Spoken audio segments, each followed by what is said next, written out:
today, oh, it might have been yesterday,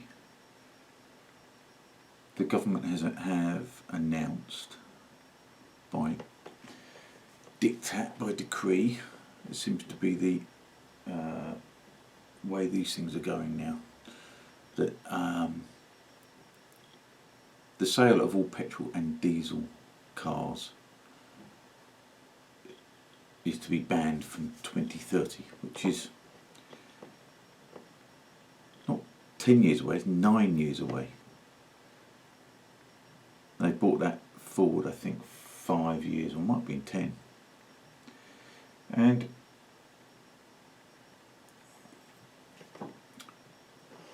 you know, this is the way things have been going. You'd have to not have been paying attention at all to be that surprised by it. And you know, some people will think that it is a very positive development. It's a statement of intent for the future.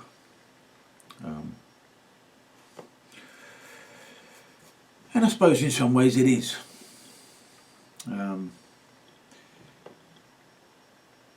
If we're thinking that carbon dioxide emissions are the biggest problem facing the world, if we believe that, then I guess it's supposedly a positive development. I suppose I should be encouraging it, welcoming it.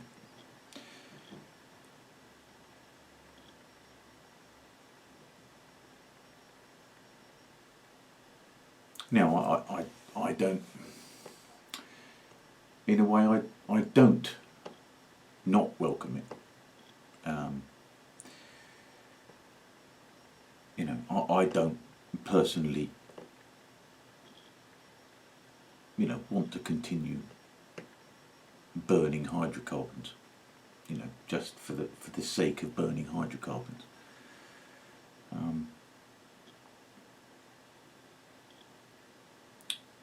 And I suppose if there is another form of propulsion, then I suppose we should welcome it.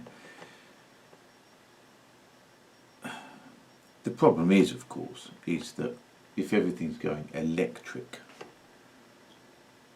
which seems to be the way it is going,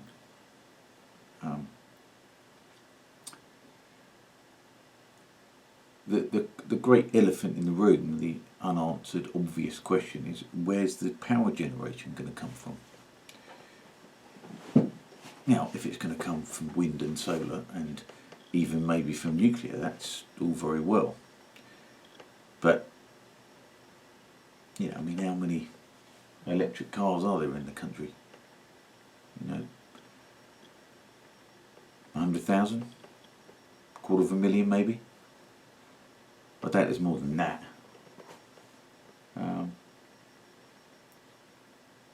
But at the moment, you know, we've got over 30 million cars in this country. I can't see that the electric generating grid is going to handle 30 million electric cars. But then I suppose it's not supposed to, is it? Because the attack on petrol and diesel cars is not an attack on petrol and diesel cars. It's an attack on cars. And an attack on cars is an attack on our mobility. It's an attack on our physical freedom of movement. Now, a lot of people are not interested in that kind of freedom. You know, a disappointing number of people are not interested in any kind of freedom, it seems. You know, with every day that passes, that becomes more and more obvious.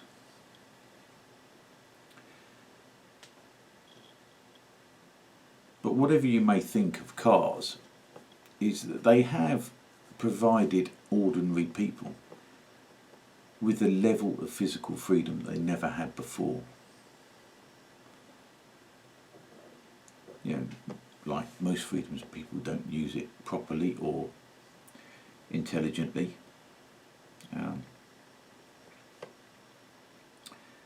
Or responsibly, it has to be said.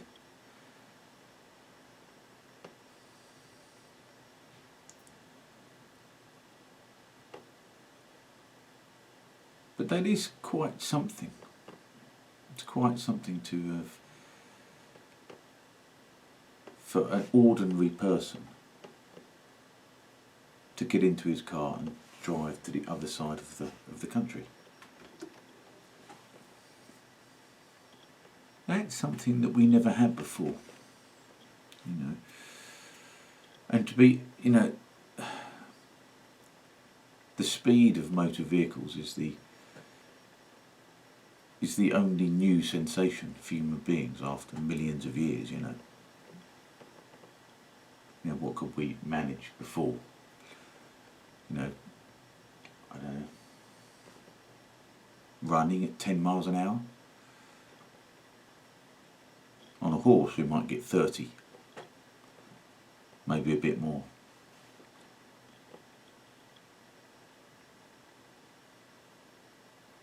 But to be able to sort of coast over the surface of the world, of this world of ours, at 100 miles an hour is a new, you know, evolutionary speaking, a brand new sensation.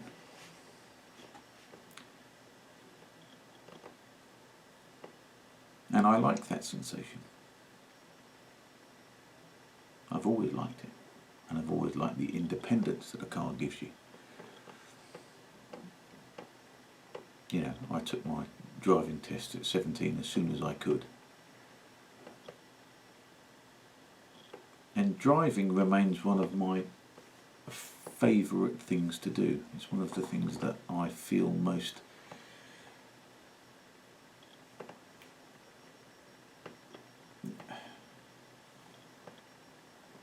calm and serene, kind of where I feel like I'm supposed to be. You know, it plays to my wanderlust. You know, when I was young I used to travel an awful lot, and I don't do that so much now.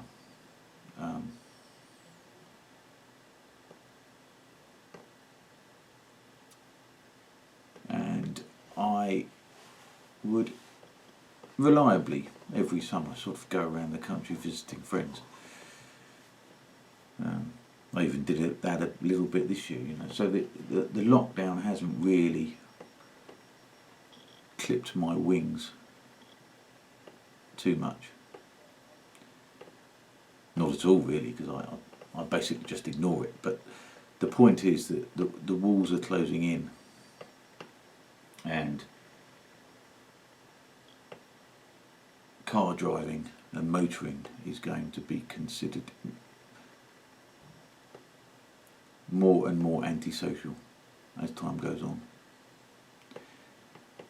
And for some people that's no big deal. Now, most people aren't all that interested in cars or driving. But I am. And quite a lot of others are as well. And it has to be said, quite a lot of other men are. And it's become a bit of a rite of passage to pass your driving test and have that freedom. And I don't know about whether people who like driving are more predisposed to freedom or not. I don't know about that. You know, I can only guess.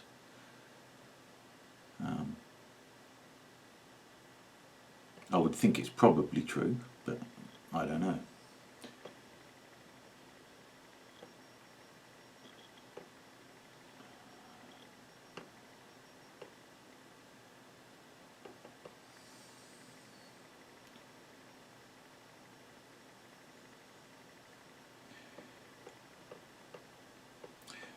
But I always feel slightly that it's a difficult thing to explain to people.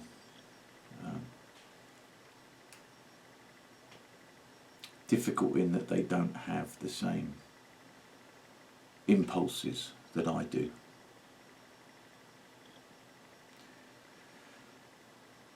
And so therefore it's difficult trying to make people understand why it is that I like cars and driving. And it isn't anything to do with being a petrol head. Not really. Obviously it's nice to have a fast and powerful car. It's nice. That's nice.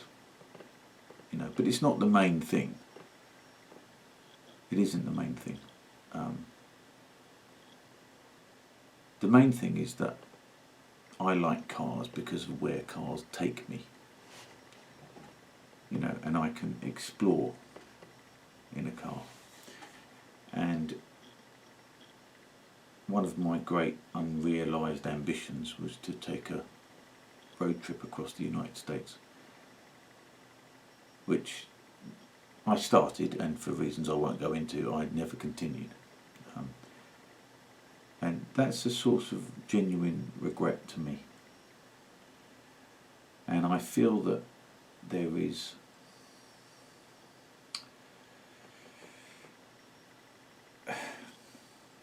it's kind of urgent now.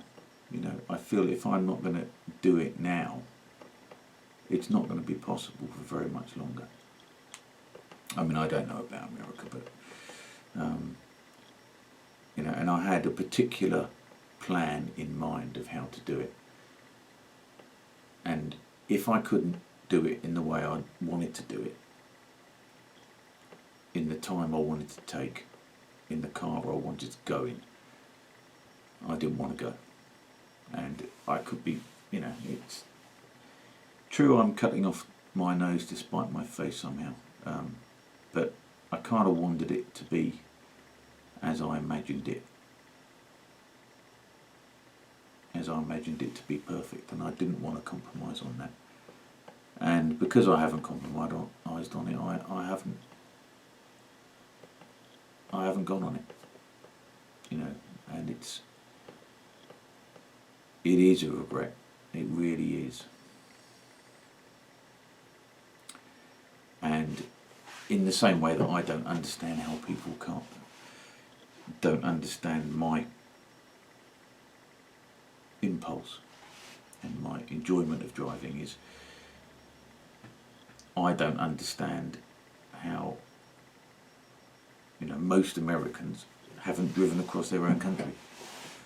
You know, I don't understand it. You know, I mean, some have, probably a sizable number have, but I don't know that there is that many who've just done it just for the sake of doing it.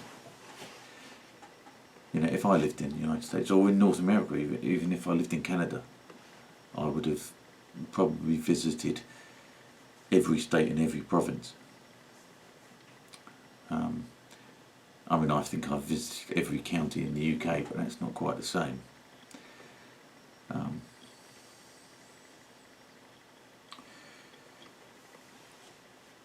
And so I've always thought that my impulse was, you know, I've understood it to be a minority interest. And it's difficult to translate that to people who have not the same interest. And I recently read this book, Why We Drive, by Matthew Crawford. And it's a book I wish I'd read. Now, Matthew Crawford is a guy who wrote a book some years ago called The Case for Working with Your Hands. And he was a guy who, you know, he got his college degree and he went into some sort of nothing job in a think tank. And, you know, he was paid reasonably well and he'd go to work every day, but he didn't actually really know what he was being paid to do. It wasn't obvious. it didn't. He had no sense of purpose, and he eventually gave it up and became a motorcycle mechanic, and a writer, obviously. And so I didn't. When I heard about why this book that came out, Why We Drive, when I heard about it, I was just immediately attracted to the title, and I ordered the book before it was even published in the UK. It took 3 months to arrive, and it was only after I'd ordered it did I realise that it was written by the same guy who'd written The Case for Working with Your Hands. And that was interesting, because this was a man after my own heart. And he wrote the book because he was, he is a kindred spirit, I believe. He's perhaps more of a petrol head than me, in that he enjoys the sensation of driving rather than just the freedom of it. I think he enjoys both, but he also rides motorcycles off-road and stuff, which demands, skill and, dedication to get good at it. And he's quite self-deprecating, and he talks about driving over rough ground, riding over rough ground on his motorcycle. And if the trip goes well, he doesn't fall off. And if it goes badly, he falls off and hurts himself. And so he's approaching it more from the point of it being a skill, which is something I appreciate as well. But he's also talking about it as it's an expression of freedom. It's also an expression of managing the risks in the world.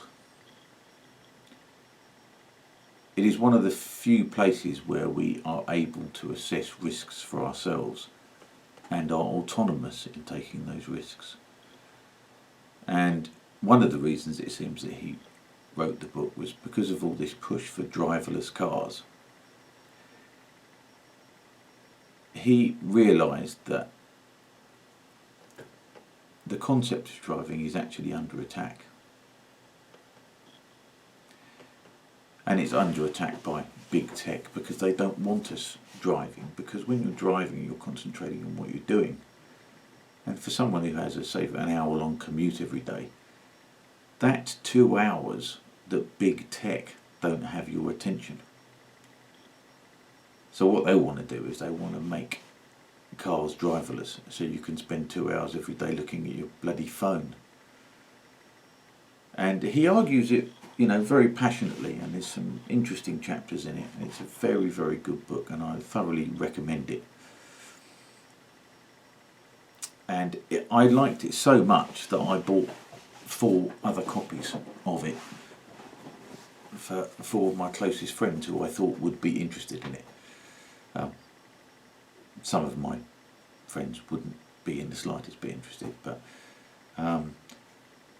so I bought it for 4 of my, none of which have got back to me with a report on it. So I'm wondering if my interest is even more of a niche interest than I thought it was. But he makes a very, very impassioned case for all aspects of driving and motorcycle riding, in that it's, and he doesn't say it in so many words, but it is an expression of freedom and autonomy. And it is, before we had cars, we had horses, and I guess people would have thought that it was a bit of a rite of passage for a young man to have a horse, to increase his mobility, to increase his freedom. There was, I also read a book about nomads. The book I forget, but if I find it I'll put it in the description. And he was talking about that in the 200 years before the white man turned up in North America, This is so after the Spanish left and before the modern Americans turned up. There was a 200-year golden age for the American Indians. And they've managed to tame the horses, the horses that have been released by or escaped from the Spaniards. And they tamed the horses, and so they were able, from just being a hunter-gatherer kind of tribe, getting, hunting small mammals and berries and stuff, they could follow the buffalo herds. And there were 400 million buffaloes, bisons we call them, in North America, 400 million of them. And that meant that some of these tribes could follow, because they were mobile, they could follow the herds. And so they were never short of food. So there was a sort of golden age that they had.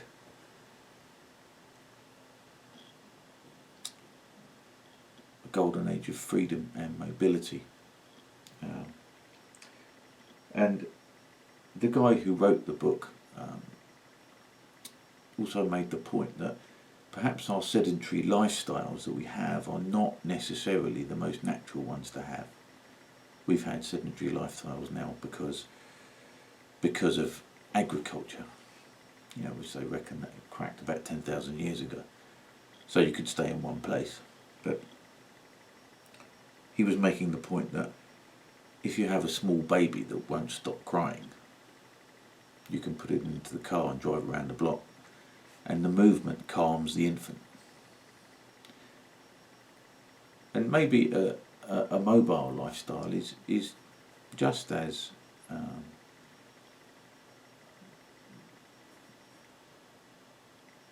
possible, just as desirable as a sedentary one.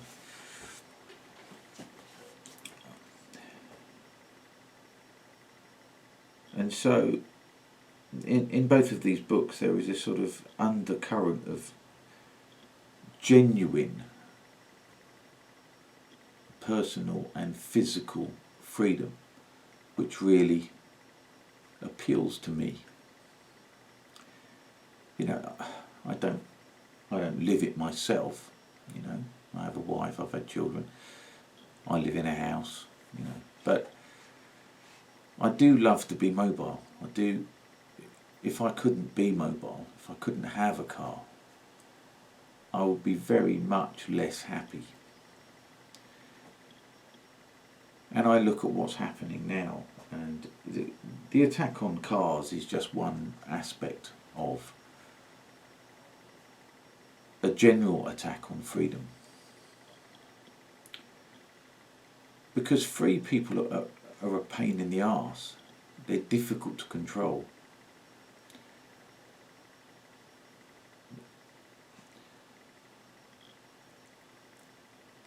Because when people have cars, they just drive around in them and they go out whenever they want to, and we have got used to that. We've got used to being free in that sense, and we don't even think about it in a principled way. I mean, I think about it in a principled way because I think about this stuff all the time, and so you end up thinking about things in a more principled sense.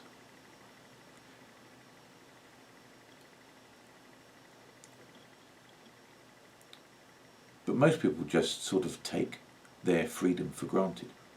They take it completely for granted.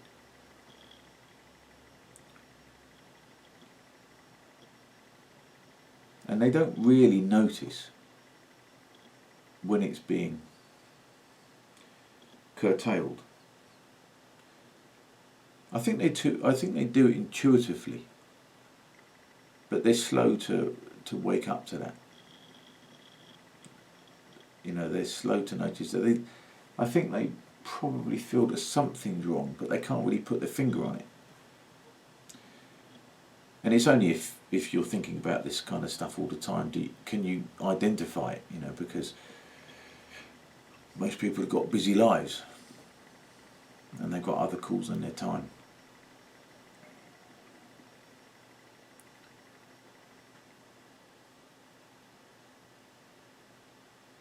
I was thinking that I might, and I'm only half joking here, I was thinking that I might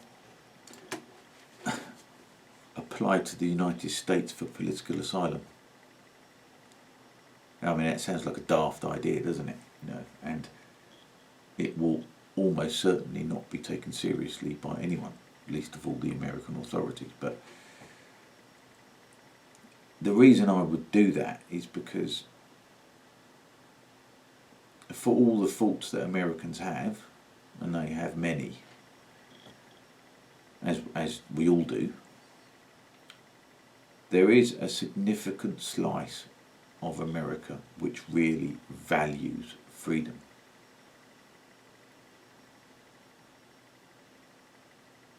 And I think that we in this country are beginning to lose that. You know, well, we have lost it in quite significant amounts in the last 10 months. But people are not thinking of it in an existential way, that it's going to really have a problem. It's going to really be a problem for them. They think it's all just going to come back. But you know, if you think about this sort of stuff all the time, like I do, then you can't be sure that it's coming back at all.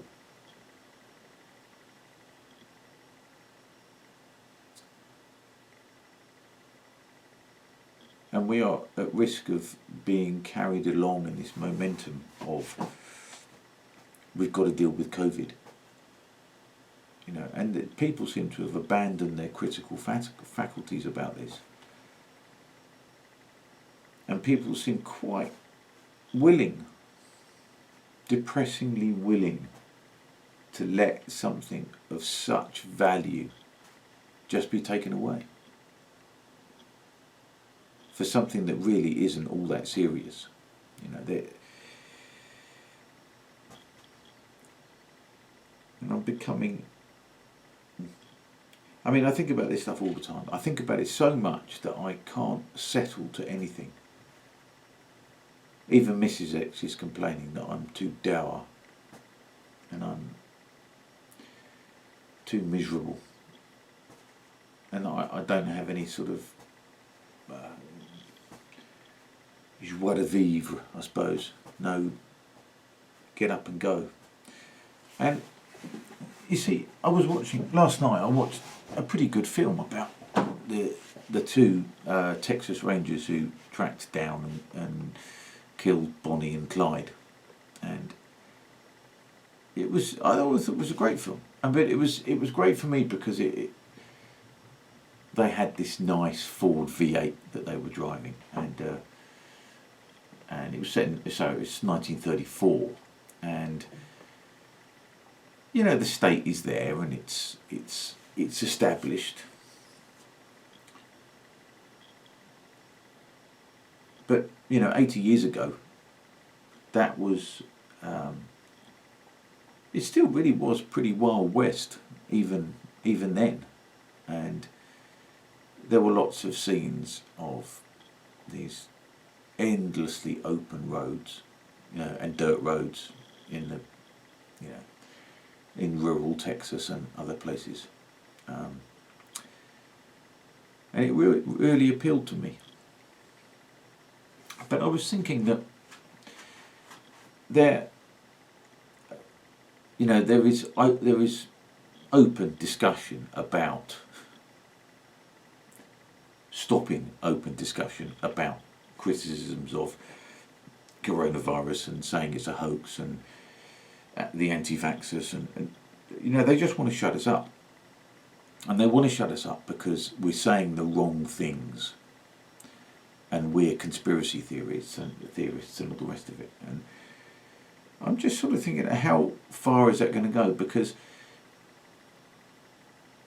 if the World Economic Forum is to be believed, and if we believe it is as influential as we think it is, you know, they're not going to want us to have. They're not going to want us to have cars. They're not going to want us to have any money, really. They're not going to want us to have any mobility. They want us all to live in pods in the city, and they don't want to. They say that you'll own nothing and you'll be happy, and they don't mention that. One thing they don't mention is that they'll own everything, and presumably they'll be happier. But because they're trying to shut down discussion about criticism of the official narrative, what they're also going to end up doing is they're going to end up starting to censor and take away things that remind everybody of how the world used to be. And I find it very difficult to... I'm a bit of a film buff, but I find it very difficult to watch a film now with people just doing normal everyday things that they wouldn't think twice about. Going to the shops, going to see their family, and going for a drive and going on holiday and going in an aeroplane and all these things that we have just become normal to us. They're not going to want us. They're not going to want us to be reminded of all those things that we used to be able to do. They're not going to let us be reminded of that. Imagine how dangerous that would be. They're not going to let. When they say that you will own nothing, they'll mean you won't have any books or any DVDs on the shelf. So books like, just as an example, Jack Kerouac's On the Road, which was the road trip book.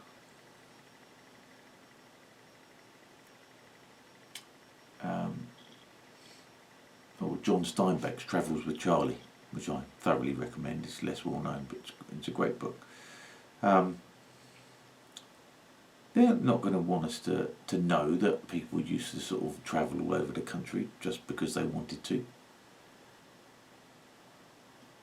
And when they've taken when they've encouraged everyone to get rid of all their physical books,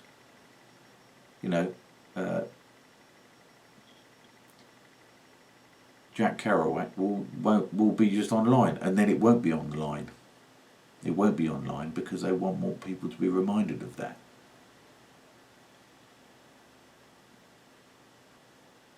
Books about adventure and travel and people just being free. People just, walking around without masks on. They're not going to want people to be reminded of that.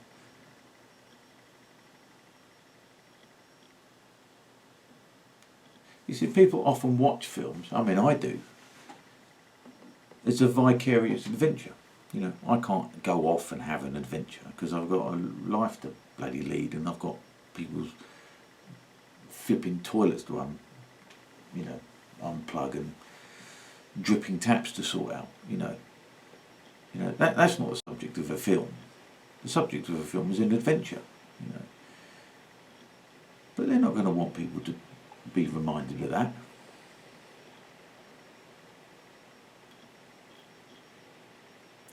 This is the prison that we're building for ourselves.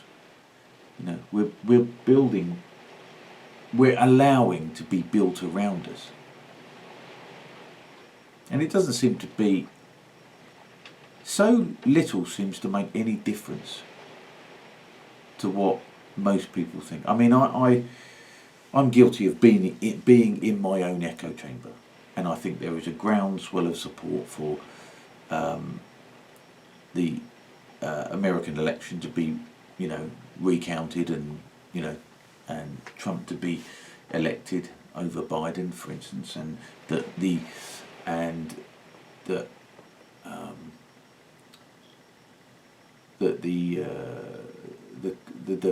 PCR tests are all bullshit, and that people don't want our statues all taken down. And I think that there's a lot more people out there who agree with me than I think, and I think I feel cheered up, and then I go out, and then once again, everybody at the supermarket is wearing a mask, and everybody are sort of jumping out of your way because they think you're just a bunch of diseased pathogens coming to get them.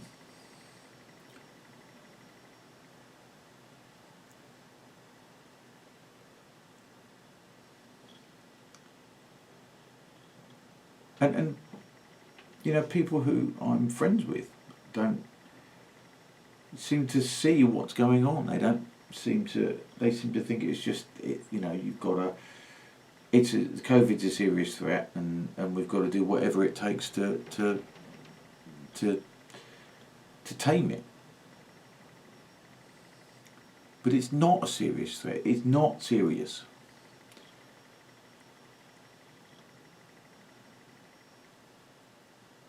There were more people killed with Hong Kong flu in 1969 than there have been now.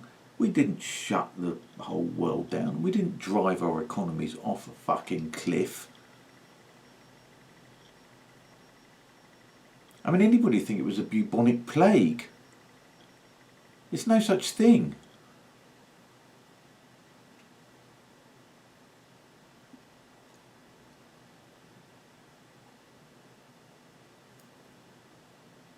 People just think it's all going to be okay, and it's all going to be. We'll get the vaccine, and everyone's going to take the vaccine, and everything's going to be lovely. And everything's going to open out, and people can go on holiday, and people can go and see their grandparents, and everything's going to be lovely.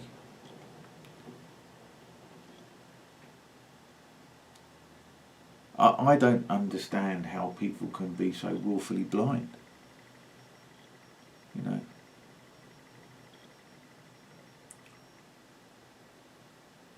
I don't understand how people can not see what is completely and obviously staring them in the face.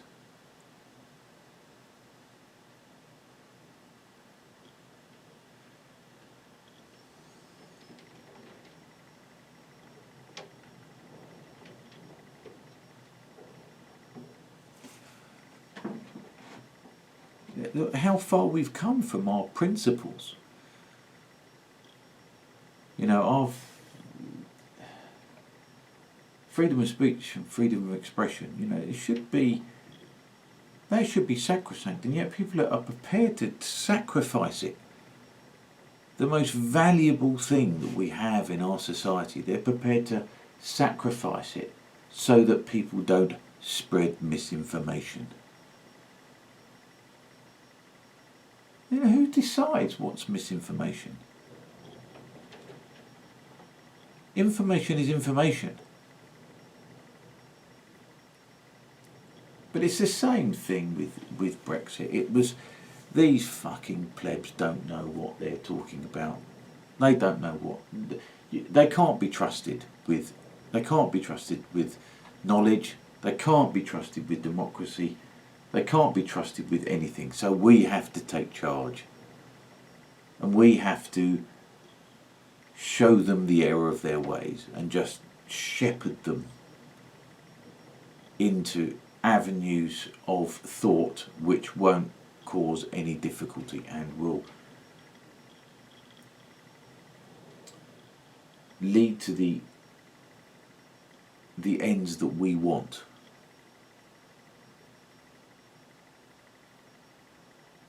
And I'm just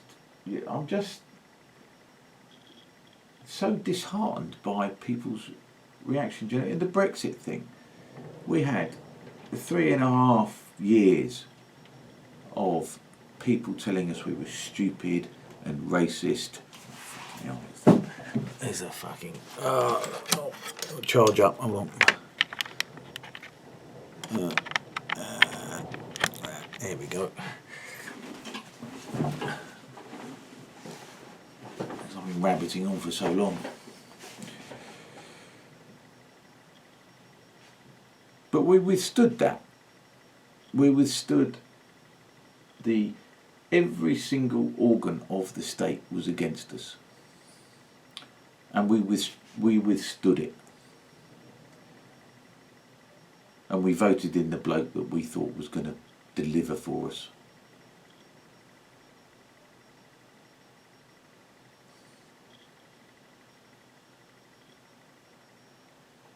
And instead we've got the worst Prime Minister in history.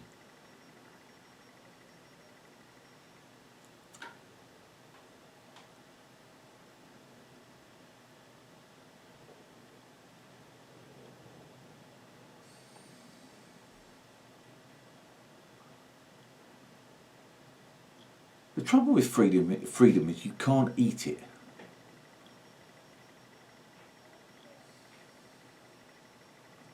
Such a nebulous concept, and for so many people it means nothing.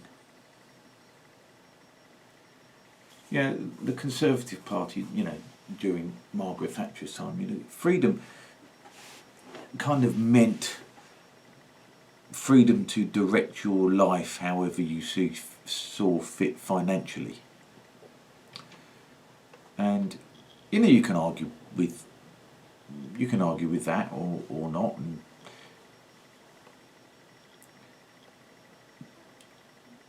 But freedom was couched in terms of financial freedom. There is actually, I don't know if it still exists, there is a party called the Freedom Party, which is just basically Thatcherite policies. I mean, it may not even exist anymore. But, you see,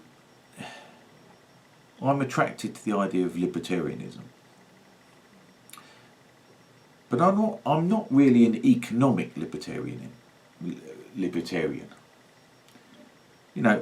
Up until relatively recently, and I'm talking months here, I believed in the state. I thought it was malfunctioning and there were serious things wrong with it, but I believed in it, and I believed in society, and I believed in paying taxes. You go to a place where they don't pay taxes, they don't fucking have anything. They have people dying in the street. People don't get educated. They don't have running water or electricity.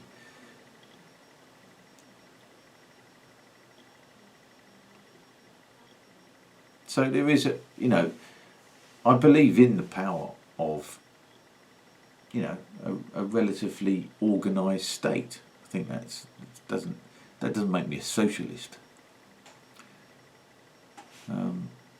Even though most hard-nosed libertarian in America, still likes having aircraft carriers and fighter planes, which are provided by the state.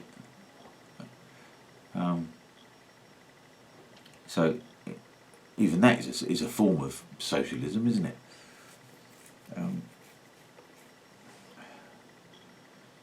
But I've never been an economic libertarian. I'm just a social libertarian.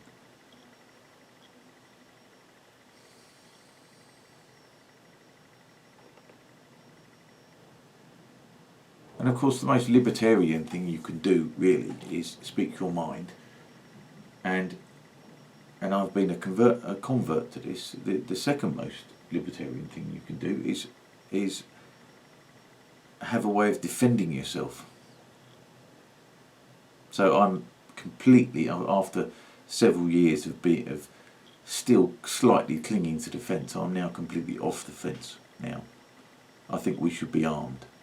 And if we're not armed, we're in serious trouble when you get a very authoritarian government, which, as it happens, that's exactly what we now have. And now they're talking about mandatory vaccinations. I mean, that was a conspiracy theory, weeks ago, maybe months ago at most. And we all knew that it was bollocks. We always knew that was what they were going to do. And now we're having to be on the back foot defending it, saying, I don't want to have this vaccination. It's not worth it. The risk is too great. I mean, I'm not an anti-vaxxer, as people have called people. I'm not an anti-vaxxer. I'm anti this vaccination.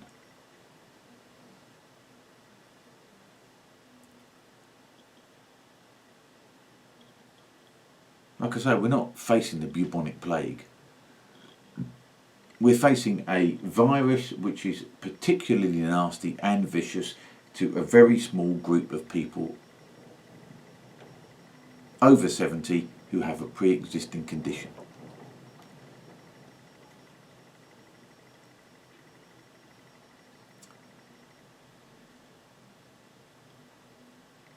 And nobody has made the case that driving our country into a fucking brick wall for the sake of that is worth it. And I was listening to a podcast today, actually, of Douglas Murray, actually, who hasn't said much about it. You know, he said, I just tried to talk about the things that I know about, but even he was saying, and he wasn't explicit, he was saying that I feel this is a precursor to something more. Something more. And there's any more than that. And, you know, we've spent £500 billion on this in 10 months. Now, to give you a kind of, I mean, that seems just an insane amount of money, you know. £500 billion is enough to fund the entire National Health Service, which employs 500,000 people. That's enough to fund it for 4 years. That's our our biggest expense, biggest government expenditure is the NHS. It's also enough to run our defence budget for 10 years. Even if you just ignore all the attacks on our civil liberties and ignore the fact that the millions and millions of jobs it's going to cost, just focusing on the money it's beyond comprehension. You know, it doesn't add up why they're doing this. And I've tried not to get involved in, you know, conspiracy theories. I've tried not to. I mean, lots of people, lots of my, lots of you guys, my contributors, you know, send me videos of stuff, and you know, and I try to watch some of them, and you know, and I believe some of them, and it's very difficult to believe that there is just evil afoot in the world. Because you think, well, what's the point? Why are they doing this? And the conspiracy theory narrative is always difficult because it kind of relies on a certain large number of people keeping a secret and keeping their hand hidden. And I've always found that the difficult thing to believe. You know, it's one of the reasons I don't believe that 9/11 was an inside job. I just don't. I mean, but I know that there are questions to be answered. But now with this coronavirus thing, you know, as far as the World Economic Forum is going, it's not even a conspiracy theory. They're quite open about what they're doing. And that bloody teenage girl who happens to be the Prime Minister of Canada has come out and saying, oh, this is a great opportunity.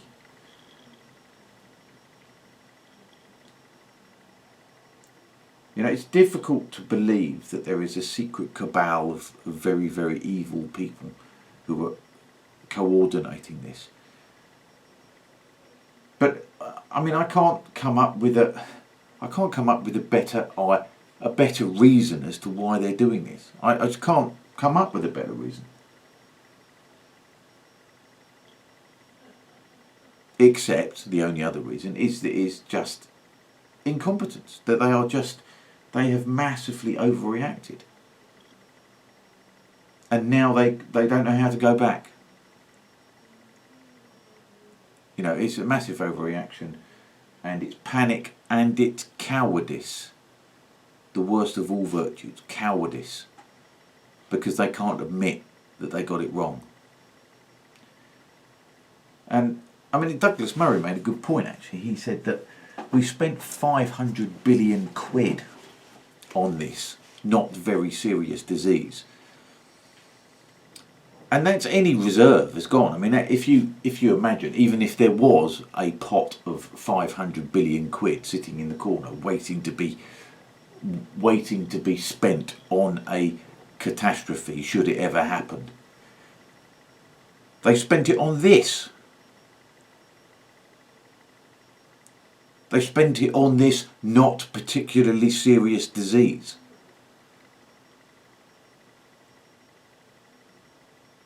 And then it makes you think about, oh well, what about the smirking Bill and Melinda Gates video, where they're smirking about the next pandemic, and I'm not necessarily giving any credence to that, to the smirking, but all these things flit across your mind. And of course, if there is another pandemic, which they know about and we don't, there isn't another 500 billion quid worth sitting there in the other corner waiting for us to use. It's all been used up.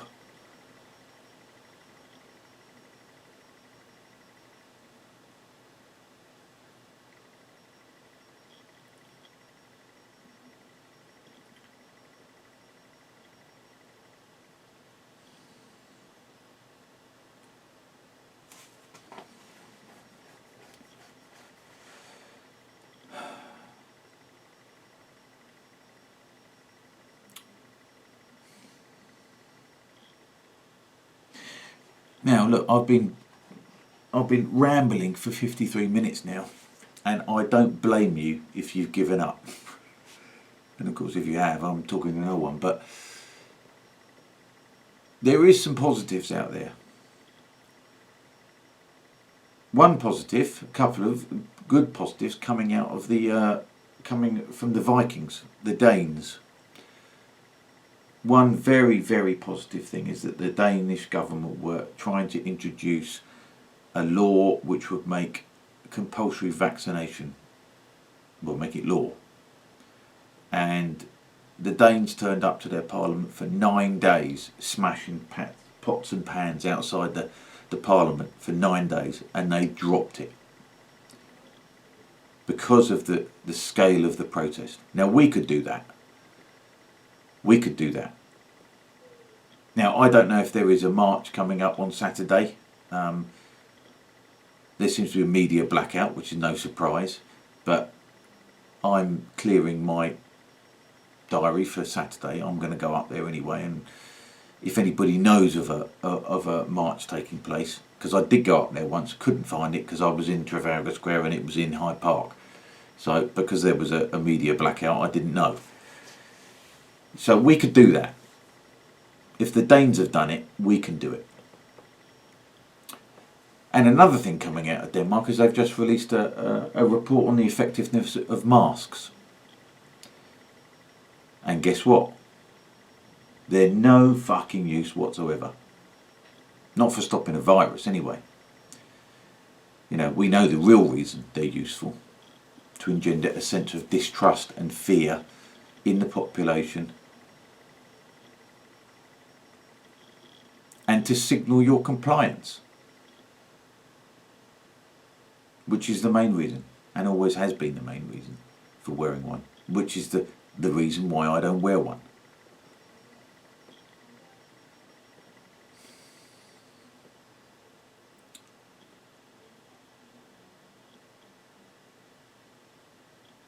So there's a couple of things that are positive. It's not much in the great scheme of things, but it's something. And I still haven't done any leaflets. Come on, look, I've been crap because I haven't come up with any leaflets. I've been crap, and I'm going to try and do that. Come up with some leaflets. And if I can't come up with some leaflets, I'll just print off the ones that Vernon Coleman has come up with, which have also been, you know, attacked as being conspiracy theories by a discredited doctor. But you know, that's just part of it. That's what you have to withstand, really. But you know, think up some stuff for a leaflet. You know, it has to be concise. It has to be hard hitting. Doesn't have. Try not to mention any too many theories about things. We're trying to get to normal people here. You know, and print out 1,000 copies. It's not expensive. I've done it before. It's not expensive. Print out 1,000 copies and just put them in 1,000 doors.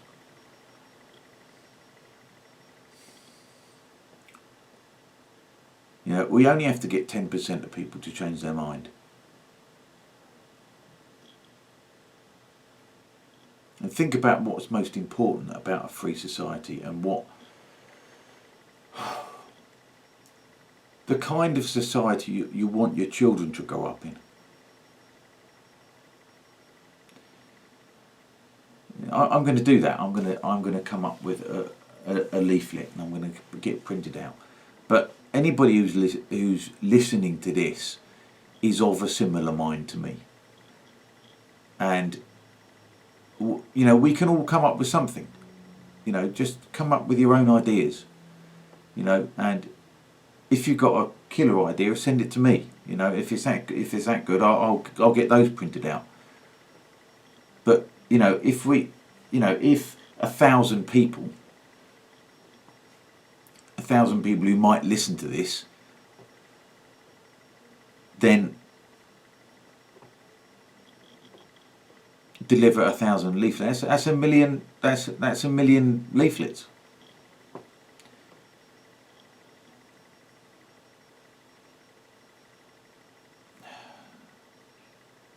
You know, we've got to do something, because they're just going to fucking bury us.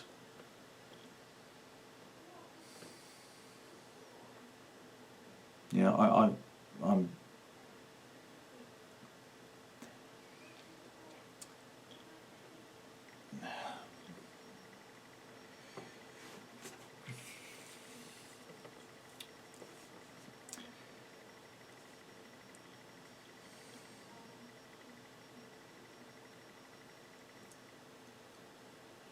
you know, we can't take this lying down. We just can't. It's just not acceptable.